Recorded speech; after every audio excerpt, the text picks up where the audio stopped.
Let's talk about 2.4 and complex numbers, complex numbers.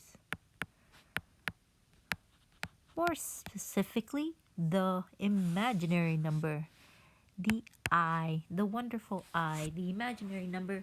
So let's do a little review of I. I equals negative, the square root of negative 1. So that being said, I square then must equal the square of negative 1, or the square root of negative 1. So if you square a square root, it must equal negative 1.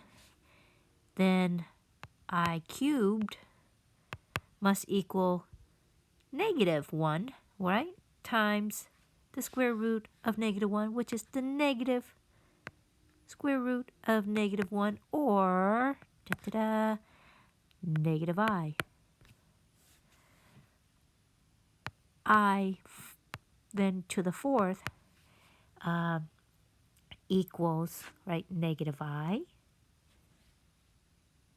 times the square root of negative 1, or 2 of I squares times itself. So negative 1 times negative 1, which is positive 1.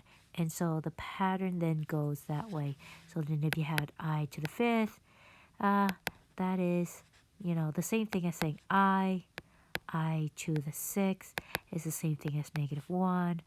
I to the seventh is the same thing as negative I. And I to the eighth, because it's in this pattern, is 1. So the pattern keeps repeating in fours and so on. So now let's go and talk about the imaginary numbers. What if we had then 5 minus the square root of negative 18 here, right? Square root of negative 18. We want to rewrite this in standard form. So first things first, we look at the square root of negative 18. Is there a perfect square in 18? There is. It's 9, right? 18 is 9 times 2. So if I rewrite this, so that would be what? 3 root 2, right? 3 root 2, but this has a negative 1. So we want to say 3I root 2, or we can say 5 minus 3 root 2I, the 3 root 2 being together and the I being by itself. So that's how we would write things in standard form, like so. This is standard form. Okay, so now what we need to know about the I's, if this may be a review or not, we treat them like variables. Okay, so we treat the I's like variables. So if we were to add a bunch of numbers, we would just add the numbers together, and anything with an I you can add and it would just be an I, just like you would kind of treat it like an X, except for these little extra rules. If you ever somehow your I changes into an I squared, it becomes a negative 1, right? So let's do an example with that. Let's say we have 3 minus 2I and we want to square it. Well, now we just got to FOIL that, right? We got to FOIL that 3 minus 2I times 3 minus 2I. So let's FOIL that. So we got what? 9 minus 6I minus 6I plus 4I squared. Combine like terms. That's minus 12I. Remember, we got our I squared. That becomes a negative 1. So it's now minus 4. So the 9 minus 4 is 5 minus 12I. And that would be our answer there. Okay. Next part is let's talk about our complex conjugate. Okay, the complex conjugate, let's say we had 1 plus the square root of 20. Our complex conjugate would be just the same thing, 1 plus the square root of 20. However, I'd simplify the square root of 20. It would be what? 4 times 5, so it'd be 2 root 5. 1 plus 2 root 5 would be the complex conjugate of that. However, if you get an I in there, let's say we have 1 plus the square root of 3i. Well, the complex conjugate of that would be 1 minus the square root of 3i. And this is important for when we have fractions. So let's say we have 3 plus 5i divided by 3 minus I. Well, now we just got to multiply. To simplify, we want to always simplify our denominators, and we never want to have an I in our denominator. So to get rid of the I, we just need to multiply by the complex conjugate here.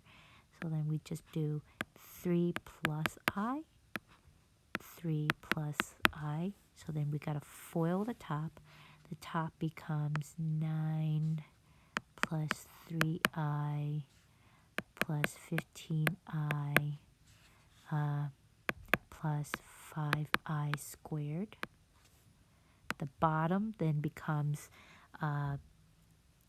when you multiply the difference of perfect squares, right? So then the bottom actually becomes 9 minus I squared. So that's why multiplying by the complex conjugate works here, because then that I squared becomes a -1, or it changes to a 9 plus 1, which is 10.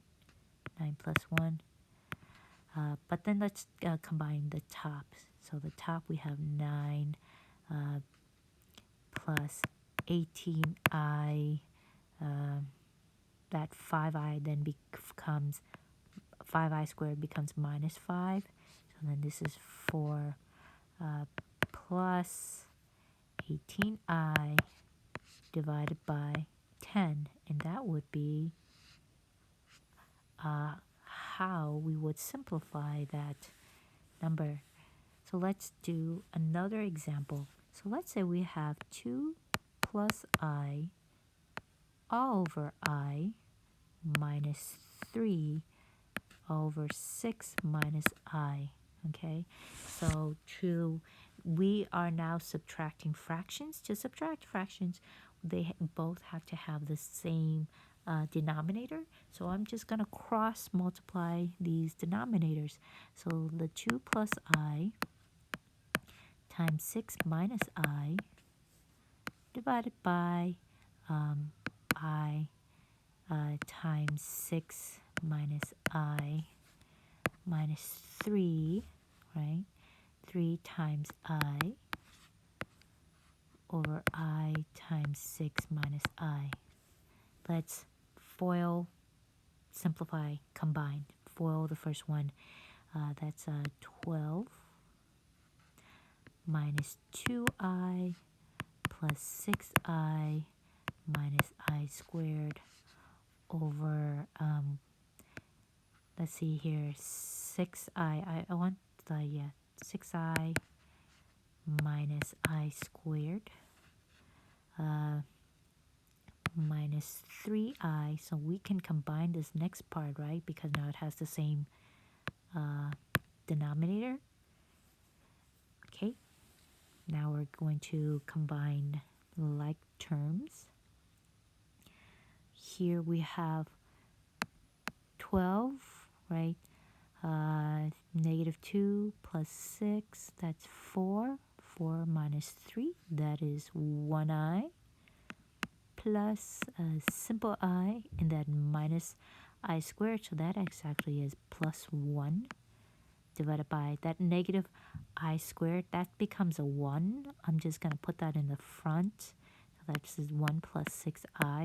And sticking to standard form. Combining our like terms. So this is 13 plus I all over 1 plus 6I. Like that. And then from here, we just multiply by the complex conjugate to simplify our denominator. So that's what 13, 6 times 13 is what, 78, so minus 78 I plus I on top, minus 6I squared, and that would be difference, and minus 1 minus 36I squared. Combine our like terms, that negative 6I squared becomes a plus 6, so that is 19 minus 77I all over 1, what, plus 36, so that is 37, and that is our answer.